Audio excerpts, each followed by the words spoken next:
남녀가 홀딱 벗고 한탕에 섞여 앉아 있는데 아무도 부끄러워하지 않습니다. 심지어 모르는 사람끼리도 어른 아이 할 것 없이 그게 당연하다는 듯 웃으며 이야기를 나눕니다. 미국의 페리 제독은 이 광경을 보고 경악을 금치 못했죠. 이건 야만입니다. 인류의 수치예요. 강대국 군인의 입에서 나온 이 한마디가 전 세계로 퍼지면서 일본은 순식간에 미개한 나라로 낙인이 찍혔습니다. 그런데 잠깐, 정말 그랬을까요? 이 문화가 탄생한 배경을 알고 나면 페리 제독이 오히려 우스워 보일 수도 있습니다. 혼탕은 본능도 야만도 아니었거든요. 거기엔 도시 전체를 구하려 했던 절박한 정책과 한 푼이라도 아끼려 했던 서민들의 눈물겨운 경제적 선택이 숨어 있었습니다. 지금부터 에도 시대로 함께 들어가 보겠습니다. 에도 시대는 일본 역사상 가장 찬란했던 황금기였습니다. 전쟁이 멈추고 평화가 찾아오자 경제가 폭발적으로 성장했고 그 온기는 사무라이를 넘어 일반 서민들에게까지 퍼졌습니다. 가부키 공연장엔 줄이 넘쳤고 우키요의 판화는 불티나게 팔려나갔죠. 먹고 살 만해지니 아이도 많이 낳았고 에도는 인구 100만 명을 돌파한 당시 세계 최대 도시 중 하나가 됐습니다. 그런데 이 화려함 뒤에 치명적인 함정이 숨어 있었습니다. 100만이 모여 사는 이 도시의 집들이 전부 나무와 종이로 지어져 있었던 겁니다. 생선을 굽다 튄 불씨 하나만으로도 골목 전체가 순식간에 불길에 휩싸였습니다. 1657년 메이레키 대화제 때는 단 사흘 만에 10만 명 이상이 목숨을 잃었죠. 그래서 생긴 말이 있습니다. 에도의 꽃은 화재다. 번영의 시대 그 이면에 에도는 언제 터질지 모르는 거대한 화약고 위에 앉아 있었던 겁니다. 그렇다면 막부는 이 문제를 어떻게 해결하려 했을까요? 소방차도 없고 내화 벽돌로 집을 다시 지을 돈도 없던 시절이었습니다. 고민 끝에 막부가 꺼내든 카드는 단순하면서도 극단적이었습니다.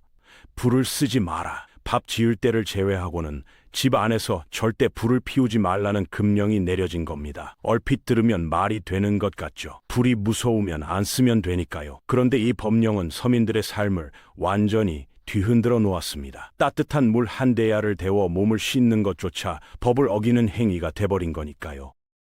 하루 종일 먼지와 땀으로 범벅이 된 채 집에 돌아와도 집에서는 씻을 수가 없었습니다. 결국 에도 100만 시민 전체가 이 법령 하나로 인해 일제히 동네 대중 목욕탕으로 떠밀려 나오게 됩니다. 막부 입장에선 화재를 줄이기 위한 고육지책이었겠지만 이 정책은 일본의 목욕 문화를 완전히 바꿔놓았고 바로 여기서 혼탕 탄생의 씨앗이 뿌려집니다. 자, 그럼 왜 하필 혼탕이었을까요? 남탕과 여탕을 따로 만들면 될 일 아니었을까요? 목욕탕 주인 입장에서 생각해보면 답이 바로 나옵니다. 에도 시대의 땔감은 지금의 기름값만큼이나 비쌌습니다. 탕을 둘로 나누면 물을 데우는 장작 비용이 정확히 2배로 뛰었죠. 아궁이도 2개가 필요하고 이를 관리할 직원도 2배로 써야 했습니다. 거기다 에도의 땅값은 천정부였기 때문에 좁은 터에 탕을 2개 만들면 각각의 크기가 반토막이 나버렸습니다. 결론은 하나였습니다. 큰 탕 하나에 남녀를 모두 받자. 장작도 아끼고 공간도 넓게 쓰고 직원도 줄일 수 있었으니까요. 일본의 혼탕은 짐승 같은 본능이 아니라 철저하게 계산된 경제적 선택이었던 겁니다. 불을 못 피우게 한 막부의 정책이 서민들을 목욕탕으로 몰아넣었고 비싼 땔감과 땅값이 그 목욕탕을 혼탕으로 만들었습니다. 역사의 아이러니란 이런 것이죠. 그런데 혼탕에는 단순한 경제 논리를 넘어서는 묘한 철학이 하나 숨어 있었습니다. 에도 시대는 사무라이, 상인, 평민이 엄격하게 구분되는 철저한 계급 사회였습니다. 길에서 사무라이를 만나면 고개를 숙여야 했고 말 한마디 잘못했다가 칼을 맞는 일도 있었죠. 그런데 목욕탕 앞에서만큼은 달랐습니다. 어마무시한 칼을 찬 사무라이도 탕에 들어오려면 무기를 밖에 두고 들어와야 했습니다. 돈이 아무리 많은 상인도 주머니를 비우고 맨몸으로 들어와야 했죠. 알몸 앞에서는 누가 사무라이고 누가 평민인지 알 수 없었습니다. 신분도 재산도 권력도 탕 안에선 아무런 의미가 없었던 겁니다. 에도 사람들에게 혼탕은 퇴폐적인 공간이 아니라 계급장을 다 떼고 인간 대 인간으로 만나는 유일한 해방의 장소였습니다. 남녀가 함께 있다는 사실보다 모두가 평등하게 섞인다는 사실이 훨씬 더 본질적인 의미였던 거죠. 그렇다면 남녀가 함께 벗고 있으면서도 왜 부끄러움을 느끼지 않았을까요? 여기엔 섬나라 민족 특유의 공동체 의식이 깊게 뿌리내리고 있었습니다. 사면이 바다로 막힌 좁은 땅에서 살아가는 일본인들은 지진, 태풍, 전쟁을 끊임없이 겪어야 했습니다. 혼자서는 절대 살아남을 수 없는 환경이었죠. 그러다 보니 우리라는 공동체가 개인보다 훨씬 중요한 가치가 됐습니다. 서로의 속사정을 속속들이 알고 허물 없이 믿으며 결속해야만 재난 앞에서 함께 살아남을 수 있었으니까요. 이런 환경에서 자란 사람들에게 알몸을 보여주는 건 나약함이나 수치가 아니었습니다. 오히려 서로에게 완이 열려 있다는 신뢰의 표현이었죠. 부끄러움이라는 개인적인 감정보다 공동체의 결속과 안녕을 훨씬 더 중요하게 여기는 절박한 생존 본능이 혼탕 문화를 자연스럽게 받아들이게 만든 겁니다. 몸을 숨기지 않는다는 것, 그건 곧 마음을 숨기지 않는다는 뜻이기도 했습니다. 에도의 대중 목욕탕은 단순히 몸을 씻는 곳이 아니었습니다. 온 마을의 정보가 교류되는, 요즘으로 치면 동네 미용실 같은 곳이었죠. 남녀노소가 한 공간에 섞여 앉아 정치 이야기를 나누고 연애 상담을 하고 마을 대소사를 함께 결정했습니다. 막부 정부가 풍기문란을 이유로 남녀 사이에 칸막이를 치라고 명령했을 때 백성들이 결사적으로 반대한 것도 바로 이 때문이었습니다. 칸막이는 단순한 나무 판자가 아니라 이웃과의 대화를 끊어버리는 장벽이었으니까요. 여기에 유나라고 불리는 여성 직원들이 머리를 감겨주고 몸을 닦아주며 분위기를 띄웠습니다. 목욕탕은 피로를 푸는 곳이자 세상 돌아가는 소식을 듣는 곳이자 웃음이 넘치는 사교장이었던 겁니다. 하루 일과를 마친 에도 사람들에게 동네 목욕탕은 단순한 위생시설이 아니라 그날 하루를 마무리하는 가장 따뜻한 일상의 쉼터였습니다. 혼탕은 그 중심에서 에도 공동체를 하나로 묶어주는 끔이었던 셈이죠. 에도 백성들이 평화롭게 혼탕을 즐기던 1853년 미국의 페리 제독이 등장합니다. 거대한 증기선 4척을 이끌고 나타나 일본의 문호를 강제로 두드린 바로 그 인물이죠. 페리 제독은 일본의 화려한 예술과 정중한 예절을 보며 감탄하고 있었습니다. 그러다 우연히 동네 목욕탕을 들여다본 순간 그 감탄은 경악으로 바뀌었습니다. 남녀가 뒤섞여 알몸으로 목욕하는 광경을 본 그는 즉각 기록을 남겼죠.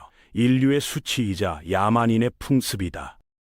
서양의 엄격한 기독교적 도덕관을 가진 그의 눈의 혼탕은 도저히 이해할 수 없는 풍경이었습니다. 문제는 페리 제독의 영향력이었습니다. 국제적으로 막강한 영향력을 가진 그의 이 기록이 전 세계로 퍼져나가면서 일본은 순식간에 문명화되지 못한 야만국이라는 낙인이 찍혀버렸습니다. 수백 년간 이어온 공동체의 문화가 외부인의 시선 하나로 하루아침에 부끄러운 풍습으로 전락해버린 겁니다. 그런데 모든 서양인이 페리 제독과 같은 반응을 보인 건 아니었습니다. 러일 전쟁 당시 일본의 포로로 잡혀온 러시아 군인들 이야기가 있습니다. 처음 여탕에 들어가 씻으라는 지시를 받았을 때 그들은 차라리 총으로 쏘라며 굴욕감을 표출했죠. 그런데 며칠이 지났습니다. 뜨거운 온천물에 몸을 녹이고 일본인들과 수다를 떨게 된 러시아 포로들은 태도가 완전히 달라졌습니다. 본국으로 돌아가기 싫다며 평생 여기서 목욕하며 살겠다고 떼를 쓰기 시작한 겁니다. 야만이라 손가락질하던 사람들이 뜨끈한 물과 인간적인 소통 앞에 완전히 녹아내린 거죠. 찰리 채플린도 마찬가지였습니다. 일본을 방문해 혼탕을 직접 체험한 채플린은 페리 제독과는 정반대의 평가를 내렸습니다. 그는 혼탕을 가식과 위선이 없는 아름다운 소통 공간이라고 극찬했죠. 같은 공간을 보고도 누군가는 야만을 받고 누군가는 낙원을 받습니다. 결국 혼탕을 판단한 건 문화가 아니라 그것을 바라보는 사람의 시선이었던 겁니다. 극과 극의 평가 속에서도 꿋꿋이 이어지던 혼탕은 제2차 세계대전 이후 또 한 번 큰 위기를 맞습니다. 일본을 점령한 미군들이 등장했기 때문이죠. 민주주의와 근대 도덕을 가르치러 왔다고 자부하던 미군들의 눈에 대낮부터 남녀가 함께 씻는 혼탕은 도저히 용납할 수 없는 광경이었습니다. 특히 혈기왕성한 젊은 병사들이 호기심에 이끌려 마을 혼탕에 무작정 끼어들면서 곳곳에서 소동이 벌어졌죠. 결국 미군 사령부는 공식 철퇴를 가했습니다.